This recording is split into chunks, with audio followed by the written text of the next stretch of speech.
Right guys, so it's Jamie here from J Critchlow Performance and welcome to this very first special edition of the Universal Soldier podcast. We're creating stronger bodies, minds and spirits.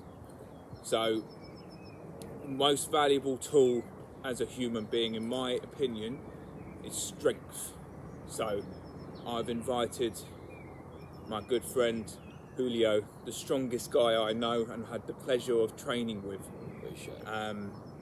So who better than him to sit down and have a little chat about strength training and what it means to be a strong guy 100%. Overall in general, not just physical, because we know strength comes from the mind as well. So Hulio, thanks for joining me, mate. It's a pleasure, mate. Absolute pleasure. So, Talk to me. What can I help you with today? take us back to the first time that you stepped into the gym. When did you start training? What did you start training for? And who was your inspiration? Right, so let's get to it. So to start with, my inspiration came from not really having a father figure. So my uncle brought me up most of my life, and he was an avid trainer, very strong, with weights, with body weight. So what he said to me was to get involved with body weight training first. So that's exactly what I did. I got very strong with my body weight.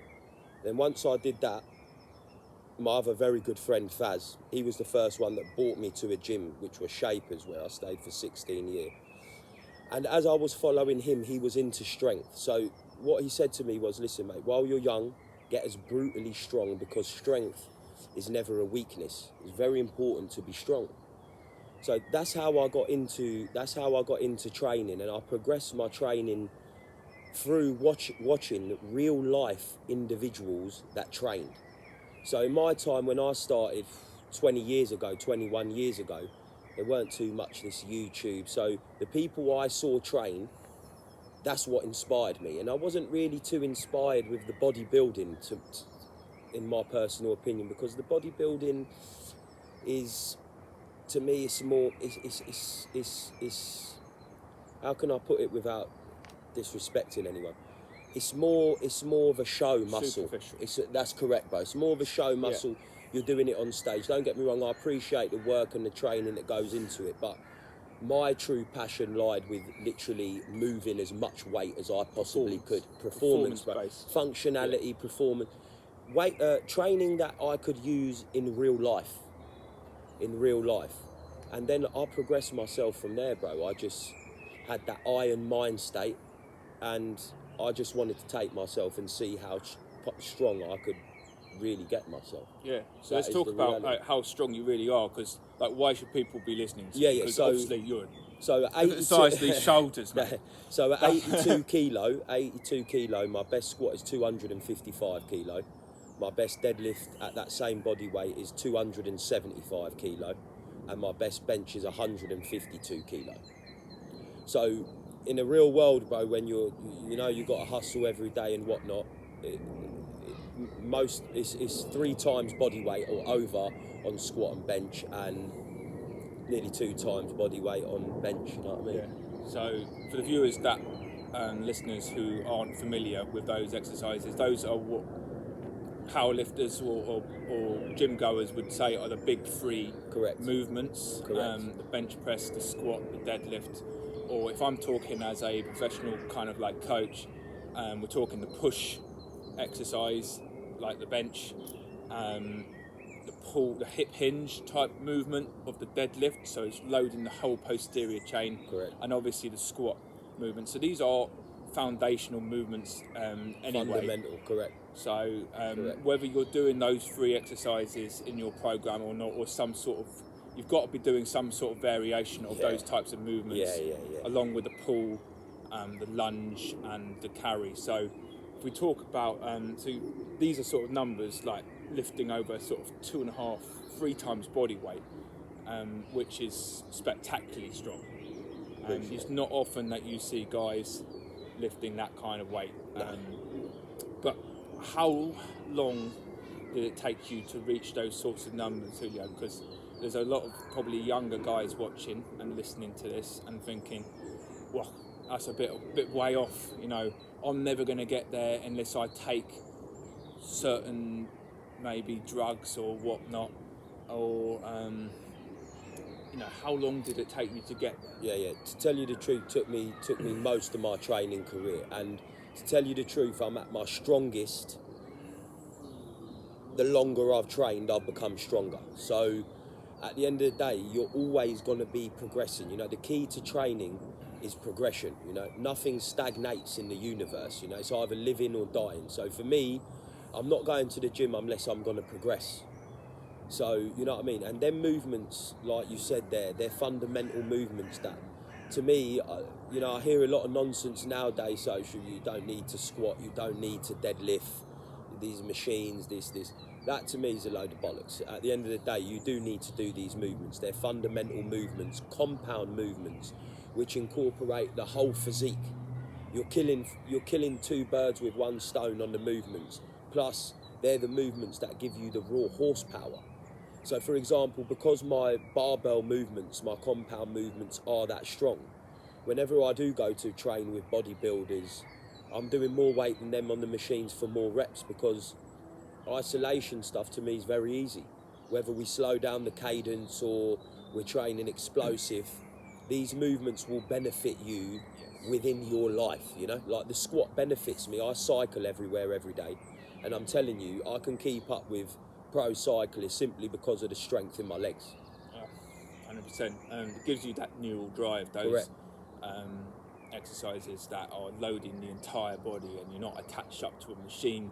Correct. So whenever you're sat down on a machine, those core muscles, those deep stabilizer muscles, those literally just turn off. That's correct. So it's really just a superficial game after that. So it's great for the bodybuilding show, but it doesn't give you inner core strength. So I think that's what you're saying about sort of relationship to life. That's it. And inner core strength, total body strength, structural integrity. Correct. That's correct. You know, what I find is that bodybuilding, you're training more in a fashion to sculpt the body for a specific reason. It needs to look a certain way on the stage. You want certain muscles to be popping in a certain way. For me, what the squat is doing is, for example, when I'm doing my labouring job, it's the squat that allows me to load the wheelbarrow far more than the other labourers. It's the deadlift that's allowing me to carry far more bricks up the ladder than the other labourers. You see what I'm trying to say? And these individuals aren't actually weak, but what I'm saying is these are their movements. See, I've done bodybuilding as well. When you're more training for a different sensation, a pump, you're not training explosive. So I'm not disregarding the training. It is necessary in strength training also.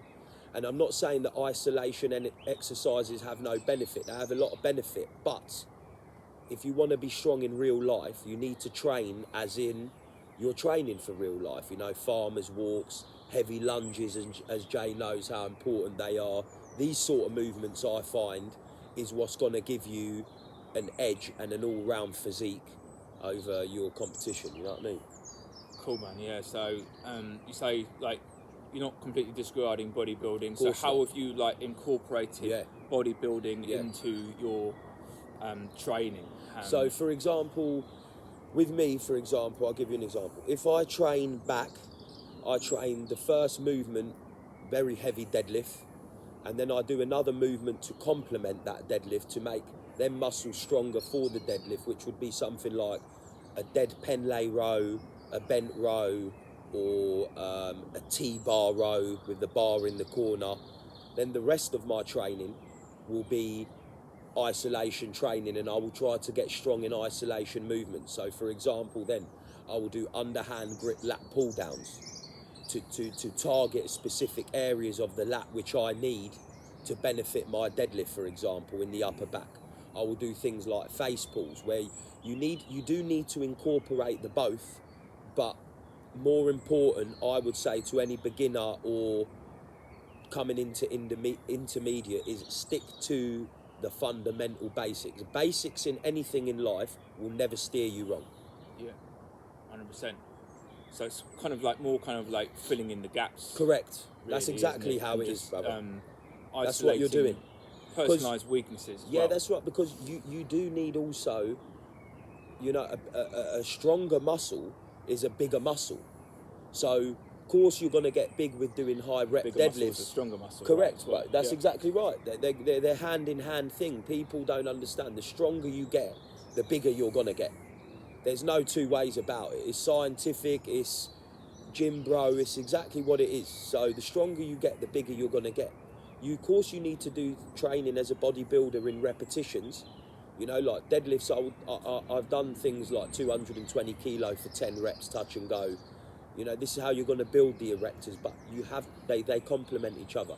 You need to do isolation exercises combined with the compound. You need muscle and power. You want to be a hybrid. Just like the name of the podcast, you want to be a legitimate universal soldier. That's right. Legitimately, that's what right. you want to be.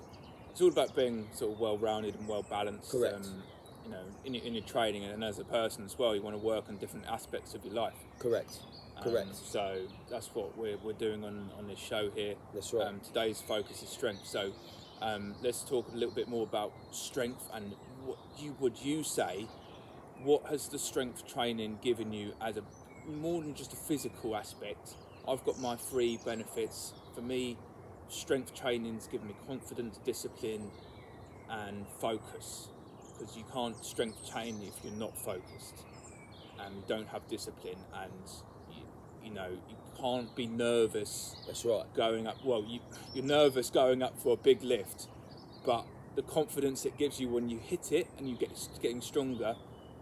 That's what I've found for me has benefited me the most. Are you sort of the same? Or you got anything different? I'm similar to yourself, but what I found that the greatest aspect of training to be brutally strong is what it does for the mind, because everything's in the mind. So the confidence it gives you, for one, when you know you can get under a certain weight and rep the weight.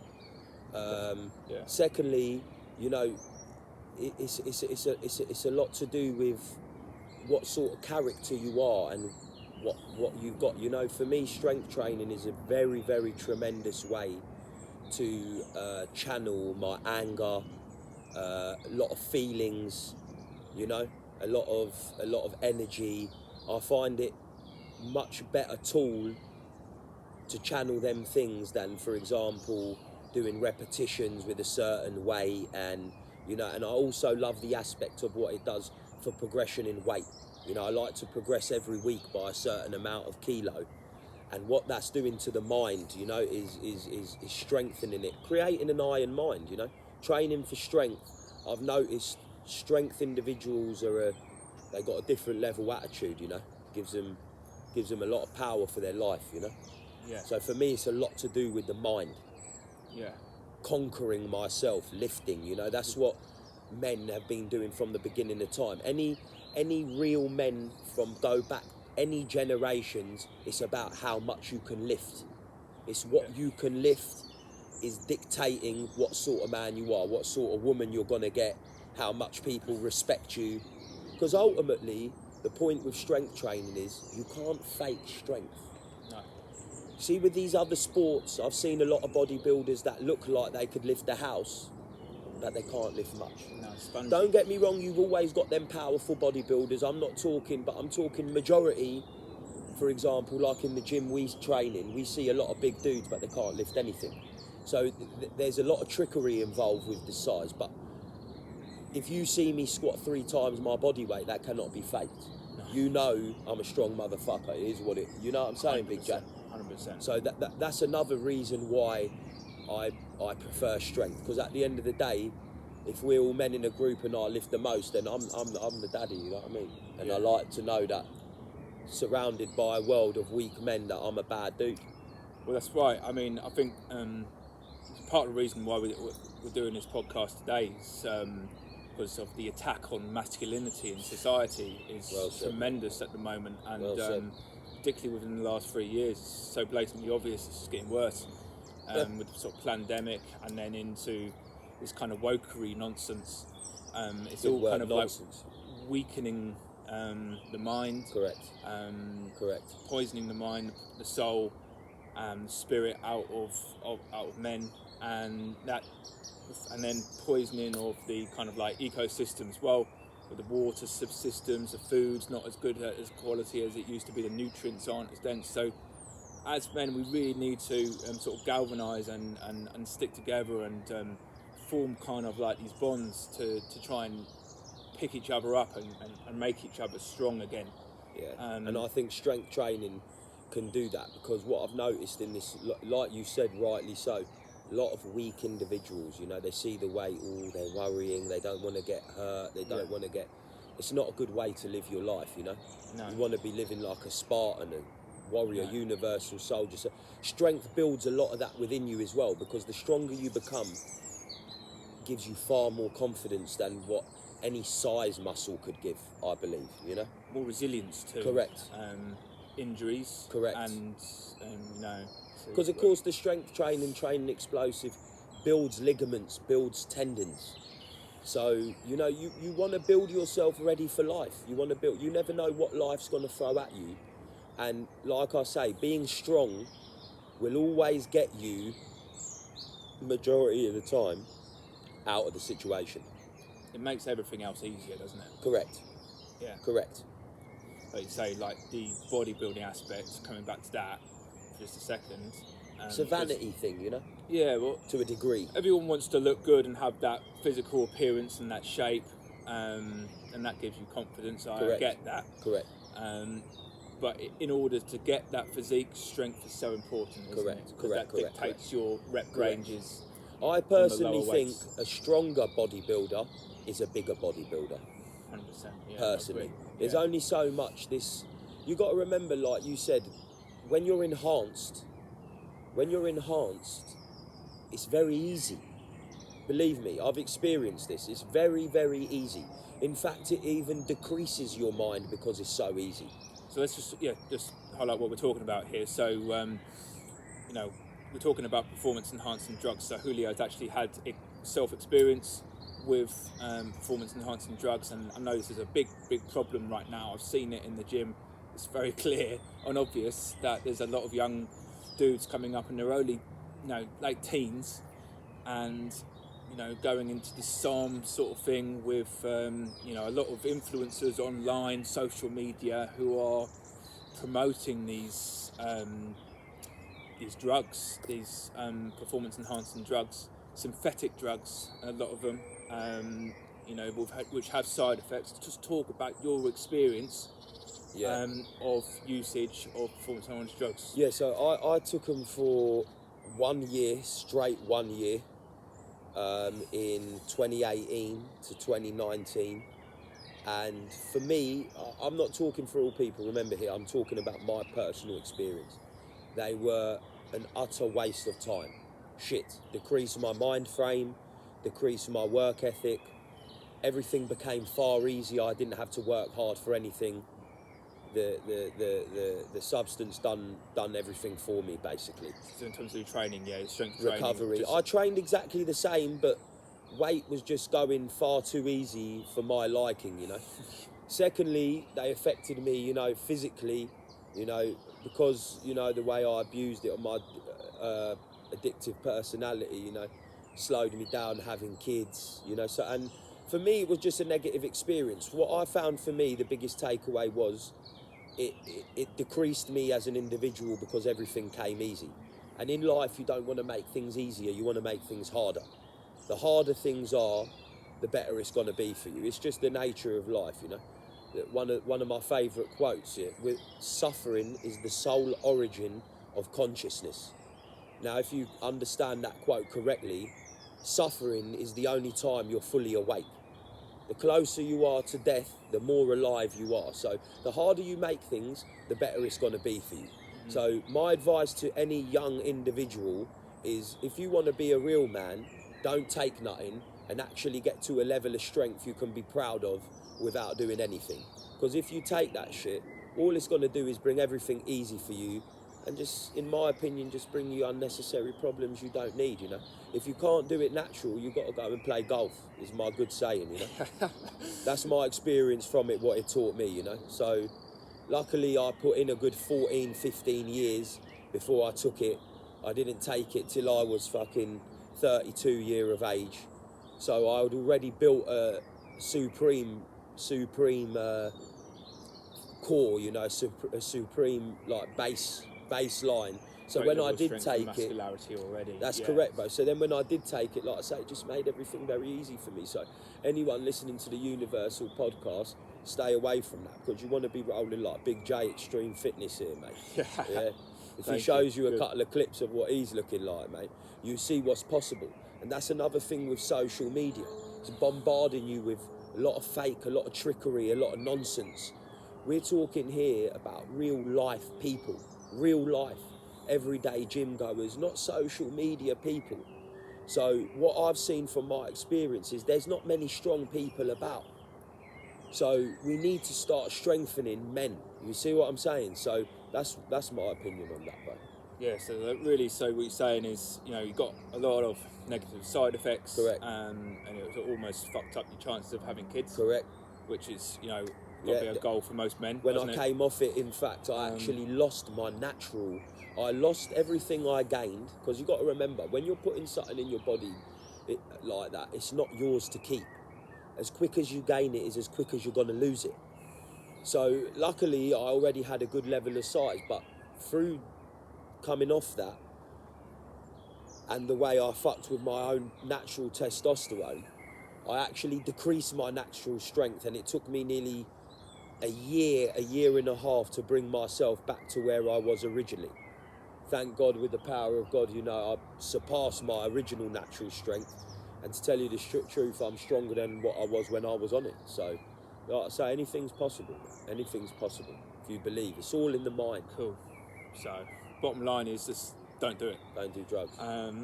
Smoke weed, that's about it. Good. That's right. Let's move on and talk about a little bit more about the training aspect again. Yes. My favourite. So, what's, in your opinion, the most important, apart from just progression? Yes. How do we progress? What is the most important factor? Well, the most important thing to be able to progress is your recovery, because you're only as good and as strong as you are recovered.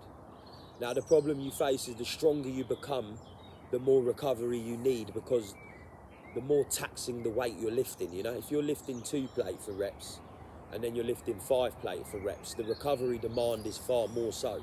So I'm a big advocate of high intensity training, of less volume and more intensity, you know, so that way you can progress far quicker, because most people that train, in my personal opinion, are just exercising. They're not actually training, because if any of you came on a leg workout with me, you would understand what it is. You know, you're out of there throwing up. You've given everything. Now, once you've given everything like that, you already know you're depleted. You've busted into your reserves of recovery. You're in a hole, should I say? You're in a hole. See, now, if I went to train the next day, I'd be digging a deeper hole, and a deeper hole, and a deeper hole. I'm never climbing out the hole. Now, just say, I'm just going to put it out there, just say no one knows here. But if, for example, you keep doing that, how are you possibly going to progress if you can't then up your weight? The point of getting bigger and going to the gym is to be able to lift more for more reps and lift more weight. So at the end of the day, the point of it is that you need to train intense and not so much. Cool. Yeah, totally agree with that, and I'm guilty as charged. I was also, brother.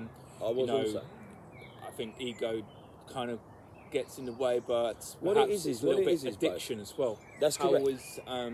That's correct. Because I've experienced it. So I was, in fact, why I came to this conclusion is because I was an avid overtrainer. And why I was an avid overtrainer is because I always took the theories that more is better, the harder, like as in, don't matter how tired you are, how drained you are, you know, you're a pussy if you don't go in and you don't train, man, don't do that. But the point is now, doing that for many moons, my progression never went anywhere. For example, I could hit a 250 deadlift And then because I weren't recovered, that same 250 deadlift that moved light one time is moving like it's going to kill me. Yeah. So you're stagnating, you're plateauing, or even dipping down some weeks, Correct. aren't you? Because the recovery is not there. Because before you even, once you train, before you can even grow, the muscle actually grow, it has to recover. It's not going to do anything. The body knows. So it has to recover first before you even grow. If you're continuing to train and punish, you're not going to grow. Don't get me wrong. 100%. There is very good aspects to training regularly, training all the time, helps the mind. But if you're into the mindset of you wanting to progress and lift more all the time, training and resting are 50-50. It's not 70 this, 40. It don't exist like that. You know? In your gym for about an hour and a half, maybe 2 hours at the top. Correct. So the point is rest that of the day, what are you doing? What are you doing the rest of the day? Correct.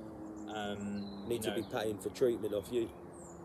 Getting your massages in and treatment and therapy and looking after your body, your nutrition is all very, very important. Very important. And in that recovery, the most important component of training is correct. You're only as good as your recovery, as correct. you say. Correct. Good, wise words there. Correct.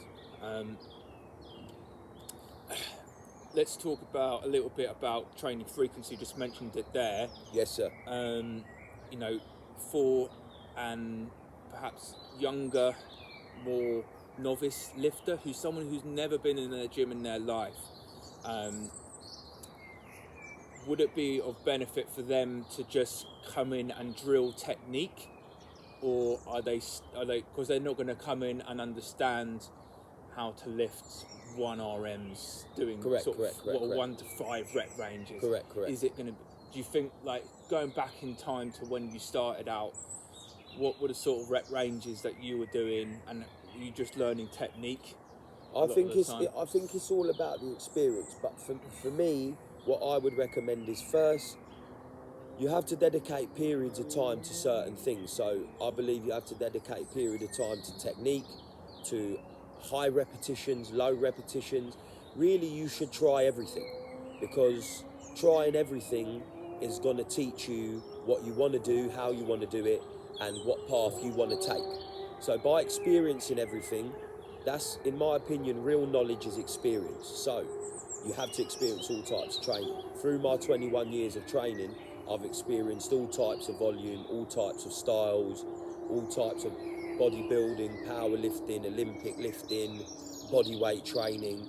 And through them experiences is how I came to the conclusion of where I'm at. So ultimately what I would say is training is a journey. And for a beginner, I always recommend learning the fundamentals, the basics. Having fun, of course, because that's why we all do it at the end of the day. It's a mental release, it's a necessity. So you've got to have fun with what you're doing. But the main fundamentals is that you should always train for strength, but you should incorporate a bit of everything. You want to be good at everything. I was always told by the people I looked up to is it's better to be a jack of all trades than a master at one. It's better to be able to do a lot of things very good than just one thing to the ultimate level. That's my personal opinion. So if a calisthenic athlete wants to train with me, it's no problem. I can do 20 pull-ups in a row. I've done weighted dips up to 65 kilo, 320 plates and a 5 for reps. I can power lift, I can bodybuild. So it's good to have a variety of things, but at the core base of that should be strength, and then the rest branches off like a tree.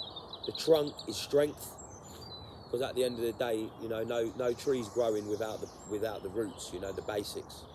That's right, yeah. And that's all part of the core system, really, isn't it? That's right. That is your grounding. Yeah. It's like I see a lot of people don't do their legs or don't really train the legs. And I think to myself, that's the base. Setting yourself up for imbalances and it's a big problems. problem. It's your root. Yeah. You know what I mean, Big J? Yeah, 100%. Look at your progression on legs. Probably growing your upper body the way you're growing, mate. It certainly is. Training with you the last few months has taken me to new levels, so I greatly appreciate it. Same with you, but because like I say, everything begins in the mind. Yeah. And that's what you've got. And that's the key, really, to all of this, if we're going to, put it somewhere, that before anything, mind is essential. You know, you've got to have the mind. I think, just touching on the little sort of partnership we've had last few Sundays together, it's creating that. How important is like the energy of the people that you're surrounding yourself with when it comes to training and getting stronger. So important. Well, to answer that is so important. Like I say, majority of the time I've trained by myself because I can't find people that are as strong as me, but that's not even the point. The point is that I can't find people with the same mind state, the same want, the same grit, the same, and that's the thing. Don't get me wrong, Jay is very, very strong, but what's more important to me is not that, it's his mindset.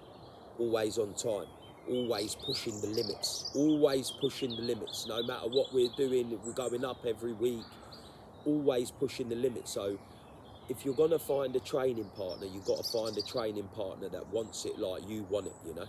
And again, like I say, the mind is so important. That's why he's so successful out of the gym before the gym, because he already had the mind. So he's put that mindset to the training, and boom, you get a jacked and tanned individual.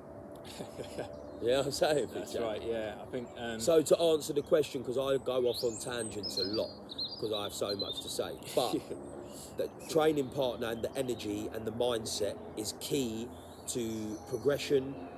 A training partner like Jay helps me. Like I say, he don't lift as much as me, but he's helped me progress more than ever before.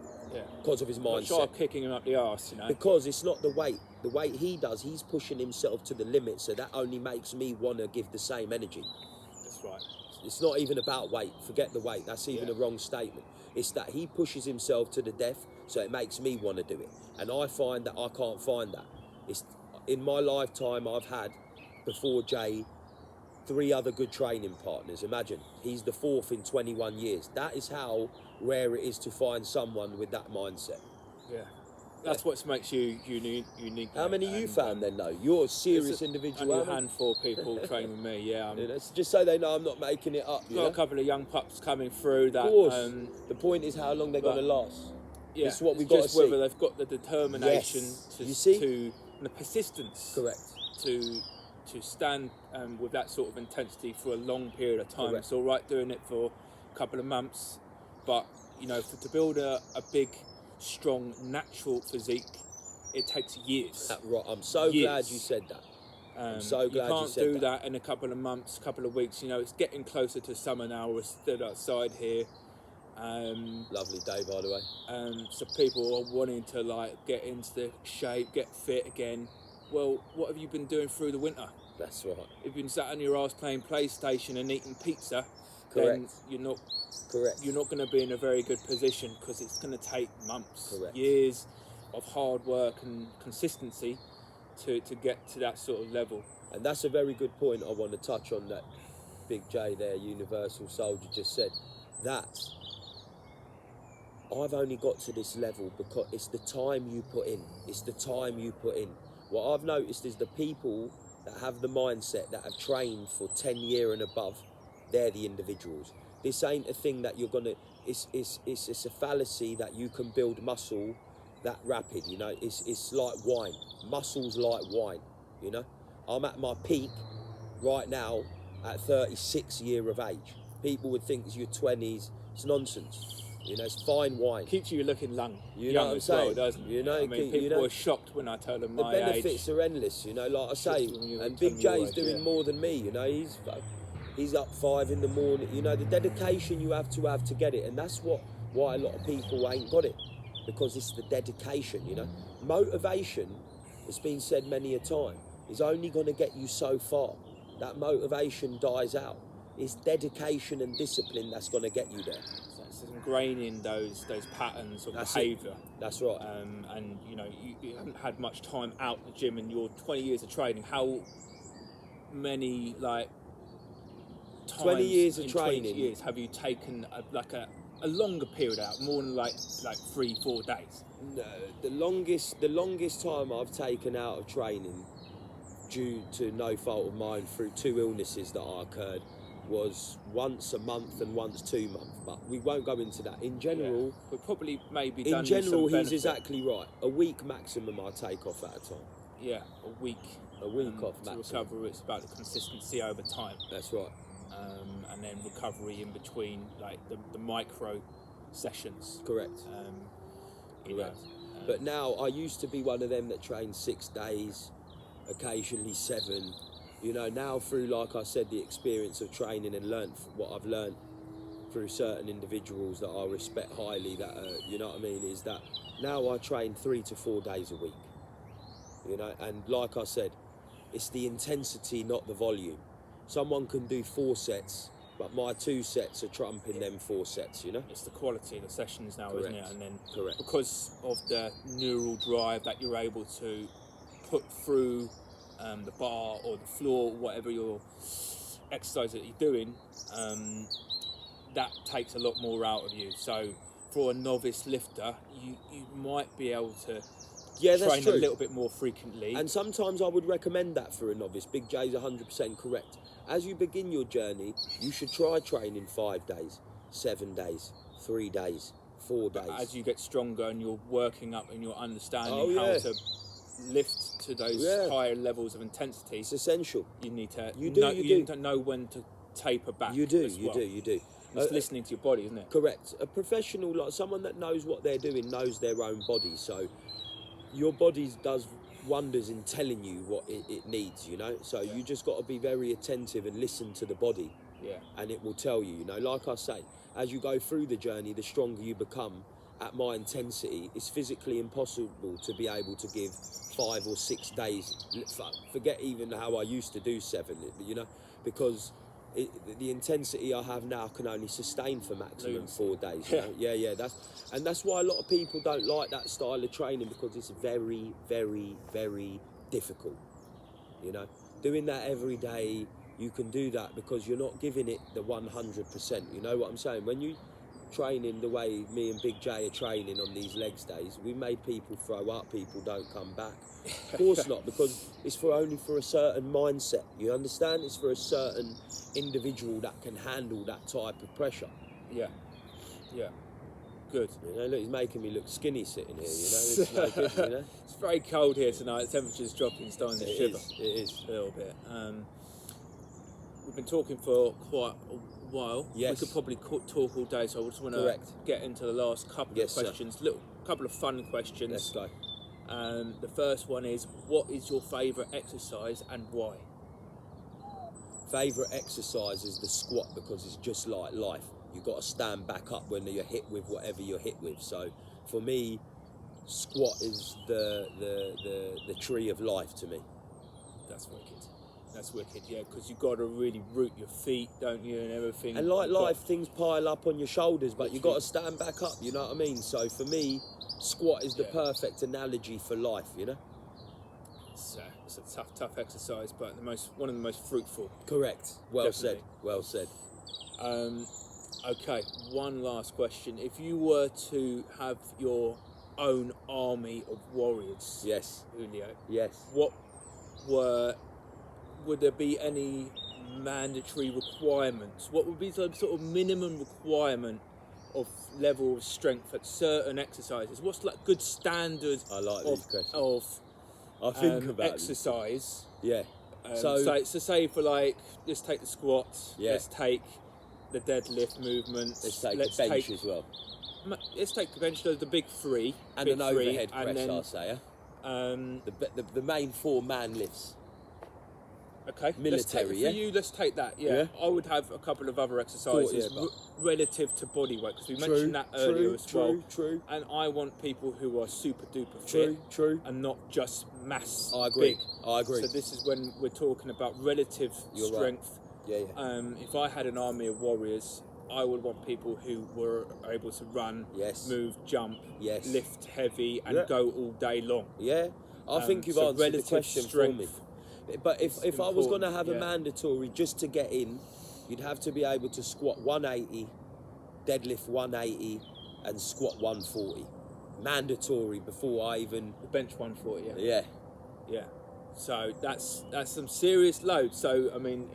No, did I say that right? So you've got to squat 180, you've got a deadlift 180. Or if we're talking about percentages of body weight. So if we're being fair... because there are smaller guys than others. You know, you get a 6'2" guy who true. weighs 100 kilos. Yeah. You know, if he's, It's all relative, isn't you it? know, it's relative to the Pound for individual. pound, that's right. Pound for pound Yeah, yeah, strength, yeah. I think is far more superior Correct. than, you know, the Totalities. typical Yeah. blob strongman type. I'm more guy. impressed by the lighter dudes that lift the same as the big dudes or more. Yeah. Far more impressive to me. So we were saying sort of like 1.5 times body weight for bench. Yeah, that's correct, bro. I think that's legit. Squat, Two's- 2.2 deadlift. Yeah, I think you're right. And that's a kind of minimum requirement. That's a I would say. minimum for a man, you know. Yeah. If all men can't do that, you got a lot of bother. You're in a lot of bother. Good. I like that. It's been a Cool. pleasure. It's been a pleasure. Thank you Big very J, much. thank you very We'll much, have bro. to It's a hook up pleasure. another time. 100%. There's loads of stuff that we haven't probably even touched on. We just you could talk strength training and training in general all day. You're correct. So we'll hook up another time and maybe show you guys some of our training footage so you understand what it means, what it looks like to actually. Yeah, we'll show you it's not all train. talk. Yeah, and back up what we're talking Yeah, about. baby. You know, Proof's who in are the we? pudding, you That's know. right. You can't fake strength. So thank you very much for listening, guys. If you stuck with us the whole way, that's awesome. Give us a thumbs up and subscribe to the channel and try and give me some support. And I'm looking to do this podcast on a more frequent basis with various different individuals, not just big jack strong dudes like Hulio, but various individuals in the world of health and fitness, because the world is in a deep state right now. Well Been bombarded with a lot of crap. You know, physically, mentally, emotionally. So we gotta create a healthier, stronger, vibrant world for us to live in and to be free human beings. So thanks for listening, guys, and I'll catch you again soon.